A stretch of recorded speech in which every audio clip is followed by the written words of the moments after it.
Netanyahu is on his press tour in the United States and talking to all the media as a way to both continue to sell the idea that Israel is a great ally to the U.S., but also you'll see the real reason here coming up, and that has a lot to do with Turkey potentially gaining some power in the region. Prime Minister, is the relationship with the president under strain right now?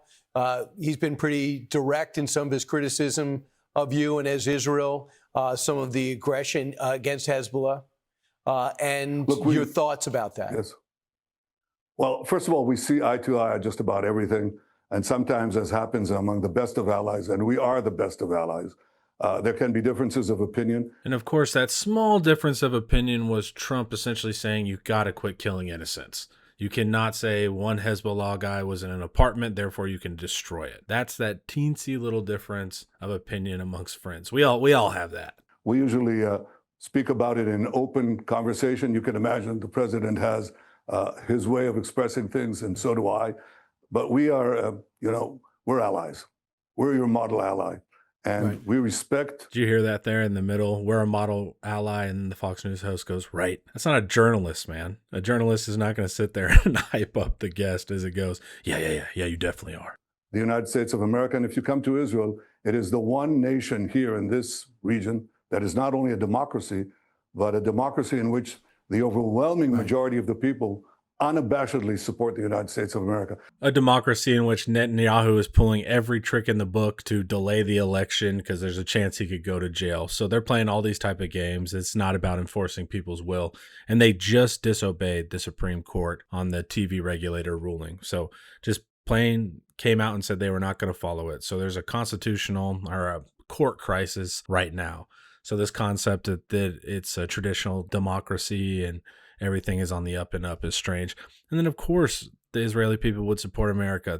America's essentially subsidized their country. Yeah, I would support the gravy train too. So my relationship with the president is fine, and we have a way of ironing out our differences as allies who respect each other.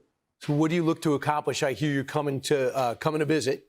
What do you expect to accomplish with the president? Well, we haven't yet set a date for the visit, but I'd like to see the peace with Lebanon advance just as we advanced together, President Trump and I.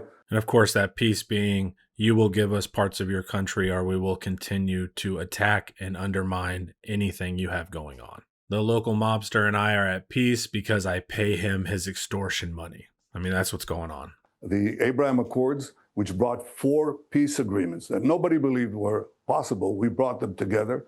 And I think that the fact that we basically hammered the Iranian regime, we've weakened it substantially, and that opens up the path for some other peace deals. That's what I'd like to advance. Congrats. You got UAE, Bahrain, Sudan, Morocco, and then Israel to sign peace accords. These countries weren't fighting today. So a continued peace accord, I guess, because everyone that is not in accord is fair game. If you don't totally agree with us and submit to us as the regional power, then we will do war. And then we will create nonsense peace agreements with those not involved and act like it's a win. And if you were involved and we fought you, then we'll be the bringers of peace somehow after being the ones that actively started wars. And the whole concept that Iran is super weak right now. Yeah, okay. The MOU was showing Iran's weakness. The other thing I'd like to say, because we're on the verge of the president's going to Turkey, look, Turkey is a great country, but it's governed by a man who calls openly for the annihilation of Israel. He occupies half of Cyprus, a NATO country. He's threatening Greece, another NATO country. And now we get to the heart of the media tour. So Trump is in Turkey right now for the NATO summit. Trump is looking to ease sanctions with Turkey. And Netanyahu does not like that because there's somebody else in the region that actually thinks that they should have a bigger hand in it. Of course, Turkey, former Ottoman Empire and a Muslim country. So a Muslim country wanting to take more command in a Muslim region is somehow shocking to Netanyahu. A country that's historically been the bridge between the Muslim world, Asia, and Europe. So a country that actually gets it, is a NATO power, understands how these worlds can work in accordance, and a moderate country. right? Not Iran, which Shia radical led government, a moderate government here. And that's far more threatening than an outwardly radical government without a history of peaceful relations with Europe. Turkey's a legitimate threat to Netanyahu, and Turkey could legitimately get some things done. But he points out the Cyprus issue with Turkey, saying, look, they jockey for position and do things against NATO countries while also starting up the war drums to fight Turkey, which is a NATO country. And he talks openly about conquering Jerusalem. His foreign minister, his number two, said that the Jewish state hasn't a place among humanity. Basically, it has to be wiped out. His interior minister, said he looks forward to be the governor of Jerusalem. Well, for a regime infected by the Muslim Brotherhood, an extreme movement that hates America and chants death to America from that side of the spectrum, I don't think they should be given F-35s. The main theme of Turkey's arguments is that Israel receives unfair protection from the West. Check. The Gaza war is part of a broader Palestinian attack and suffering. True. And the international system gives favoritism to Israel that they would not give to other countries. True. And it's not like Erdogan is not a strong man. He is. But his arguments are sound in this regard. I don't think he's a great guy. I think a lot of this is drumming up Muslim belief so he can be a power in the region. I'm not mistaking him as some hero or ideologue. He's clearly going to use the nation's religion as a reason to say, hey, we should fight Israel because they're doing X, Y, Z. And in the meantime, let me be the one that controls the region. There's no doubt that's happening here. But do you want Turkey, who's a NATO ally, is Muslim, has incredible history throughout the Middle East, to step up as a regional power there? Or do you want Israel?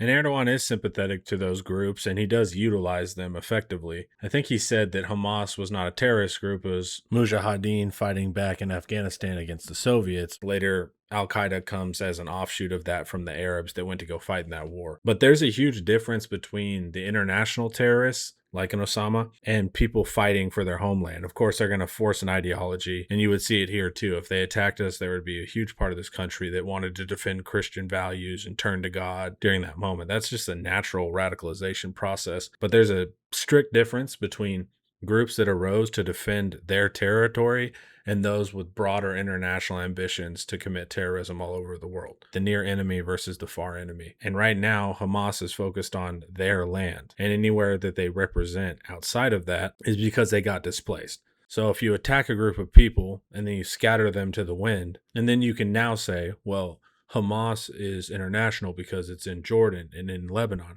Well, why is it in Jordan and Lebanon? Or the engines for their fighter jets, because that'll upset the power balance in the Middle East, which is ultimately guaranteed by Israeli air superiority and also by, I think, by America's posture in the Middle East. Yeah, I thoroughly agree. Plus, they have the Russian missile defense. So why would we give them an opportunity to plot and plan against it? And lastly, they're also financing Hamas, and you guys know that. So they Yes, might have helped, but they're financing Hamas, right? They finance Hamas, they harbor Hamas, they roll out the red carpet for Hamas. They're in fact supporting the bad guys.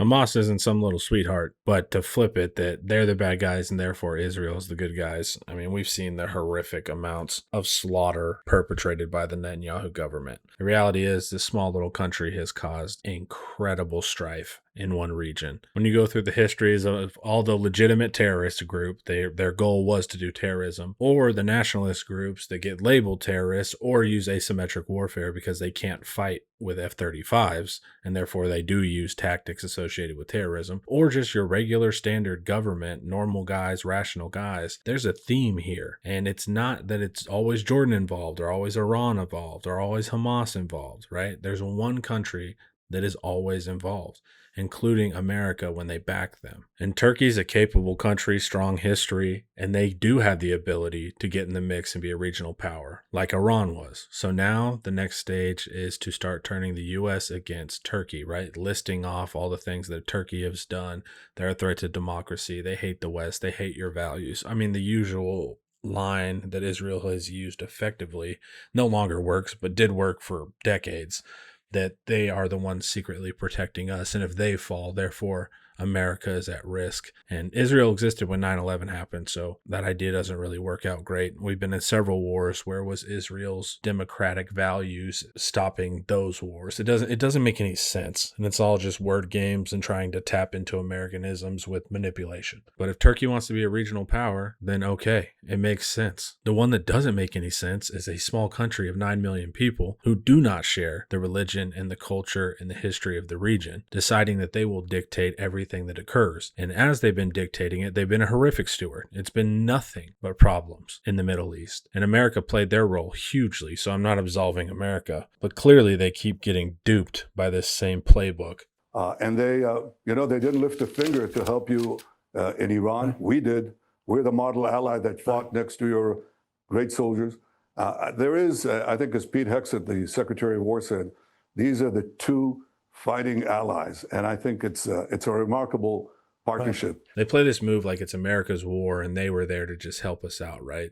Like England helping us in the Middle East earlier on. That it wasn't totally Israel's go, and they didn't manipulate the president into doing this. And then that's the second time they've said the nonsense about model allies. Israel wants nothing more than to weaken the U.S., use it for all of its strength, and then Israel will totally disregard America if A, we become too weak to be relevant on the national scene, or we don't do everything they said. This is not an ally. This is someone taking advantage of a country and taking advantage of its resources and its empire to do their will. But the second it doesn't benefit them, they will switch sides. Israel will go with China in a heartbeat. They'll go with Russia in a heartbeat. It does not matter. This is classic. It sounds sophomoric. You read The Prince, Machiavelli. And really the only thing that I remember super well from it is the lesson that you never help bring to power a potential rival. We did that with China. That was a mistake in building up their manufacturing. And then we're doing it again with Israel. Do not empower them. They will break away. And if they become super independent, they will be a hostile independent nation. We got to wise up, man. Do we have some disagreements from time to time? Yeah, sure. But we work them out because we're allies. And we share not only common interests, we share common values. America has been the defender of freedom for 250 years, and Israel appreciates that because we're a free, independent country. And Ms. Prime Minister, you do know this country very well. You went to college here. Thanks so much for all you do.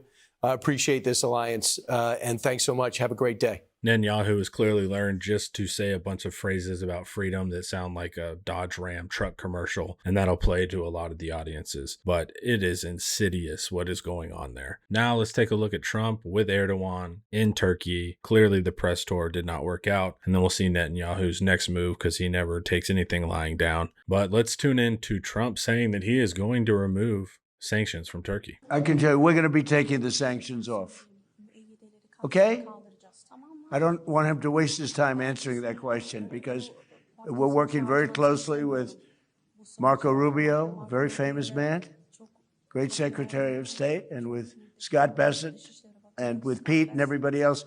We're going to be taking the sanctions off. It's time to do that. So there it is, clear that Trump has disobeyed Netanyahu's orders. He's been actually pretty good about it the past couple weeks. I am still unsure that anything will change significantly there, but this is a step to trying to counterbalance Israel, their dominance of a region that they have no actual tie to in regard to its neighbors. I'm not talking about like tie to the history of Palestine. I'm talking about they don't share the culture of the region, so naturally it'll bump heads. Turkey has more of a play here. And then also it's NATO. Now it's a little bit tense with Turkey and NATO, but still regardless, ultimately a better plan as at least a way to stop Israeli expansion is to grant some power to Turkey, work closer with them. And we'll see how it goes because Netanyahu will definitely do everything in his power to not allow any country in that region to have any control of what goes on.